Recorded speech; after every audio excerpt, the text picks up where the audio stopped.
ಇದಕ್ಕೆ ಅಜ್ಜಿ ಒಂದು ಸೈನ್ ಹಾಕಿದ್ರೆ ಅಜ್ಜಿ ಪ್ರಾಪರ್ಟಿ ಅಷ್ಟು ನನಗೆ. ಅಮ್ಮ ಇಲ್ಲೊಂದು ಸೈನ್ ಹಾಕೆ. ಏನಿದೆ? ಇದು ನನ್ನ ಹಾಲ್ ಟಿಕೆಟ್. ಬಸ್ ಟಿಕೆಟ್ ಅಲ್ಲ, ಇದು ಹಾಲ್ ಟಿಕೆಟ್ ನನ್ನ ಕಾಲೇಜಿಂದ. ಇಲ್ಲೊಂದು ಸೈನ್ ಹಾಕೆ. ನಂದೇನ್ ತಕೆ? ನಮ್ಮ ಅಪ್ಪಂದಾಕ. ಅಪ್ಪಂದು ಹಾಕಾಯ್ತು. ಅದು ಒಂದು ಫ್ಯಾಮಿಲಿಲಿ ಯಾರ್ಯಾರು ಇರ್ತಾರಲ್ಲ ಅವ್ರು ಎಲ್ಲರದ್ದು ಸಿಗ್ನೇಚರ್ ಬೇಕು. ನಿಂದೊಂದೇ ಬಾಕಿ. ಇಲ್ಲಿ ಹಾಕ್ಬಿಡು ಅಮ್ಮ. ಇಲ್ಲ ಹಾಕ.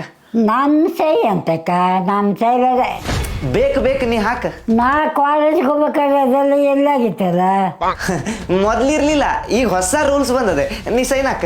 ಪಕ್ಕದ ಪಕ್ಕ ಪಕ್ಕ ನೀ ಹಾಕ. ನನ್ನ ಚಸ್ಮಾತ ನೋಡ್ತೇನೆ ನಾನು. ನೀ ಇಲ್ಲಿ ನೋಡ್ಬಾರ್ದು. ಅಂತಕ್ಕೆ ನೋಡ್ಬಾರ್ದು. ಅದು ಇಂಗ್ಲೀಷಲ್ಲಿ ಉಂಟಲ್ಲ, ನಿಂಗೆ ಸುಮ್ಮನೆ ಅರ್ಥ ಆಗೋದಿಲ್ಲ. ಅದಕ್ಕೆ ನೀ ಇಲ್ಲೇ ನೋಡ್ತೀರ, ಹಂಗೆ ನೋಡ್ದೆ ಸೈ ಹಾಕ್ಬಿಡು. ಹಾಕ್ಲೆ? ಹಾಕ.